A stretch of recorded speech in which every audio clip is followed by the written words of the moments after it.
అస్సలాము అలైకుం వరహమతుల్లాహి వబర్కాతుహు. అనంత కరుణామయుడు అపార కృపాశీలుడు అయిన అల్లాహ్ పేరుతో మొదలు పెడుతున్నాను. ఈరోజు నా టాపిక్ వచ్చేసి ఫిత్రా దానం గురించి అండి. మనందరికీ తెలుసు, మన రంజాన్ నెలలో ఫిత్రా ఇస్తాం. ఫ్యామిలీలో ఎంతమంది ఉన్నామో అంతమంది కూడా మనం ఫిత్రా అన్నది తీస్తాము. కానీ మనలో ఎంతమందికి అసలు ఫిత్రా అంటే ఏంటి అని తెలుసు? అసలు మనం ఫిత్రా ఎందుకు ఇస్తున్నామో మనలో ఎంతమందికి తెలుసు? చాలామందికి తెలియదండి. సో ఈరోజు వీడియోలో నేను దాని గురించి చెప్తున్నాను. ఫిత్రా అంటే అసలు మనం ఎందుకు ఇస్తామంటే 2 పాయింట్స్ ఉన్నాయండి దానికి. ఒకటి వచ్చేసి ఫస్ట్ పాయింట్, ఫిత్రా అంటే ఉపవాసం విరమించడం అని అర్థం. ఉపవాస స్థితిలో చిన్న చిన్న తప్పులు, పొరపాట్లు, చిన్న పెద్ద పాపాలు కూడా జరుగుతాయి. ఉపవాసాలు పూర్తి అవ్వగానే అవి పూర్తి అయిన సంతోషంలో అల్లాహ్కు కృతజ్ఞతలు తెలుపుతూ తన పాపాలకు పరిహారంగా దాన ధర్మాలు చేయటాన్ని సదకతుల్ ఫిత్ర్ అంటారు.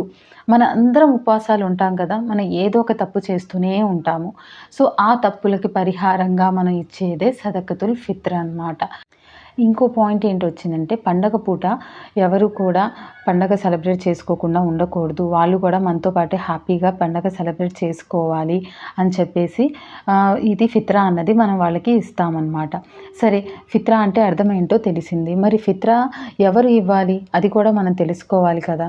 సో జకాతుల్ ఫిత్రా అన్నది ప్రతి ఒక్కరి మీద, ముస్లిం మీద ఫరజ్ చేయబడిందండి. వాళ్ళు ధనవంతులైనా, పేదవారైనా, స్త్రీలైనా, పురుషులైనా, చిన్నవారైనా, పెద్దవారైనా, బానిసలైనా, స్వతంత్రులైనా ప్రతి ఒక్కరి మీద కూడా ఫరజ్ చేయబడింది.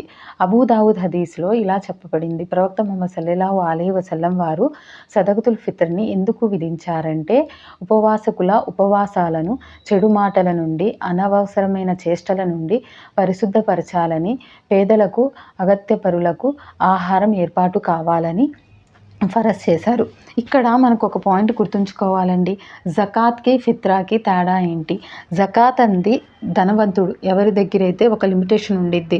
85 గ్రాముల బంగారం, అలాగే 612 గ్రాముల వెండి ఎవరి దగ్గర అయితే ఉందో వాళ్ళకి ఏంటంటే మనం ఫరజ్ చేయబడింది జకాత్ అన్నది. కానీ ఫిత్రా అన్నది ప్రతి ఉపవాసి అంటే పేదవాడైనా కావచ్చు, ధనవంతుడైనా, ఎవరైనా ఉపవాసం ఉంటారు కదా. సో వాళ్ళందరికీ కూడా ఫిత్రా అన్నది ఫరజ్ చేయబడింది. ఇప్పుడు ఫిత్రా దానం మనం ఎప్పుడు చేయాలి అసలు అది ముందు తెలుసుకోవాలి. ఫిత్రా దానం ఎప్పుడు చేయాలంటే, ఈ దానాన్ని సదకతుల్ ఫిత్ర్ ఎందుకంటారంటే, ఇఫ్తార్ సూర్యాస్తమం తర్వాత చేయడం జరుగుతుంది. ముహమ్మద్ సల్లల్లాహు అలైహి వసల్లం వారును దీనిని జకాతుల్ ఫిత్ర్గా పేర్కొన్నారు. రంజాన్ చివరి రోజు సూర్యాస్తమం నుండి ఫిత్రా దానం తప్పనిసరి అయిపోతుంది. ఈద్ నమాజ్ కంటే ముందు చెల్లించాలి. 1-2 రోజుల ముందైనా చెల్లించినా పర్వాలేదు. సో ఇప్పుడు తెలిసింది కదండి.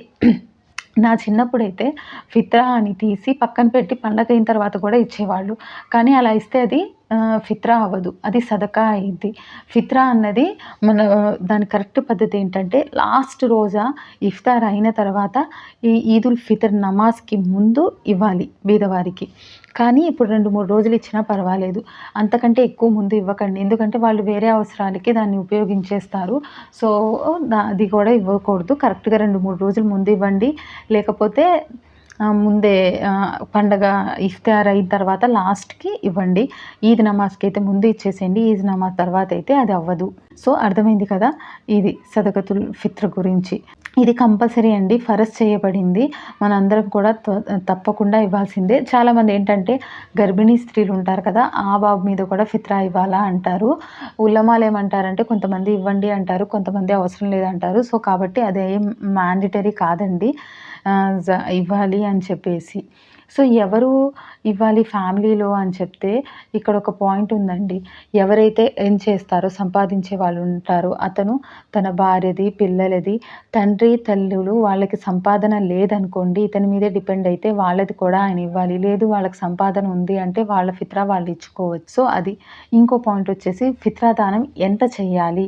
ఇప్పుడైతే మన అందరం డబ్బు డిసైడ్ చేశారు కాబట్టి డబ్బు ఇచ్చేస్తున్నామండి. కానీ యాక్చువల్గా అయితే ఫిత్రా దానం అన్నది ఎలా ఇవ్వాలంటే, ఒక సా అంటే 2.5 కిలోలు ఉంటుంది. ఒక వ్యక్తి తరపున 2.5 కిలోల గోధుమలు కానియండి, బియ్యము, శనగపప్పు, ఖర్జూరం, ఎండు ద్రాక్ష, పన్నీర్ లేదా పప్పు ధాన్యాలు వీటిలో ఏది సులువైతే అది ఇవ్వవచ్చును. ఇవన్నీ కలిపి కాదు. వీటిలో ఏదైతే 2.5 కిలోల రేట్ ఉందో మీకు ఏది ఈజీగా తక్కువ అనిపించిందో దానిది మీరు ఇవ్వాలన్నమాట. ఇప్పుడైతే డబ్బు రూపంలో కూడా ఇస్తున్నారు. మామూలుగా అయితే ఇలాంటి ఫుడ్డే ఇవ్వాలి. చాలామంది ఏంటంటే కొన్ని చోట్ల జరిగిద్దంట. ఫిత్రాకి ఈ ఆహార పదార్థాలు ఉన్నాయి కదా! అవి సెపరేట్‌గా ఉంటాయి. అంటే లో క్వాలిటీవి. సో, అవి దానం చేస్తారంట. సో, అలా చేయకూడదండి. ఎప్పుడైనా కూడా మనం ఏది తింటామో వేరే వాళ్ళకి కూడా అదే ఇవ్వాలి. సో, అర్థమైంది కదా! ఇది ఫిత్రా దానం గురించి. అలాగే ఫిత్రా దానం ఎవరికివ్వాలి అంటే మిస్కీన్‌కని. బీదవారు, మిస్కీన్‌కి మధ్య తేడా ఉందండి. బీదవారంటే వాళ్ళొచ్చి అడుగుతారు. కానీ మిస్కీన్ అన్న వాళ్ళు అడగరు. వాళ్ళు మన చుట్టాల్లోనే, మన ఇంటి పక్కనే ఉంటారు. వాళ్ళకేంటంటే ఆత్మాభిమానం అడ్డొచ్చిద్ది. సో, అలాంటి వారిని మనం ఎంచుకొని, చూసి మరీ మనం వాళ్ళకివ్వాలి. మన సమాజంలో ఏంటో తెలుసా? మన ఇంటి పక్కనే అవసరమైన వాళ్ళు మన చుట్టాల్లో ఉన్నా కూడా ప్రెస్టేజ్‌కి పోయి, ఇగోకి పోయి మనం వాళ్ళకివ్వము. బీదవారికి ఇస్తాము. బీదవార్లలో నేను ఎవరిని అనాలని అనట్లేదండి. కానీ చాలామంది ఏంటంటే అల్హమ్దులిల్లా వాళ్ళకి 3 పూట్ల అన్నం కూడా అందిద్దండి. అయినా కూడా వాళ్ళు బయటకొచ్చి అడుగుతూ ఉంటారు. కానీ మన వాళ్ళు వాళ్ళకిస్తారు. కానీ మన చుట్టాల్లో ఎంతో కష్టపడుతూ ఉంటారు. ఒక్క పూట గడవడం కూడా వాళ్ళకి కష్టంగా ఉండిద్ది. ఆర్థిక ఇబ్బందులుంటాయి. కానీ వాళ్ళకి మన వాళ్ళు జకాత్ కానీ, ఫిత్రా కానీ ఇవ్వడానికి ఇష్టపడరు. ఫస్ట్ మనం మన రిలేటివ్స్‌లోనే చూడాలండి. వాళ్ళకే ఇవ్వాలి. మన సదకా కానియండి, ఫిత్రా కానియండి, జకాత్‌కి కానీ ఫస్ట్ అర్హులు మన వాళ్ళు మాత్రమే. సో, ఇప్పుడు తెలిసింది కదా అండి. మీరు ఈ వీడియోని వేరే వాళ్ళకి షేర్ చేయండి. తెలియని వాళ్ళు కూడా తెలుసుకుంటారు. అస్సలాము అలైకుం వరహమతుల్లాహి వబర్కాతుహు.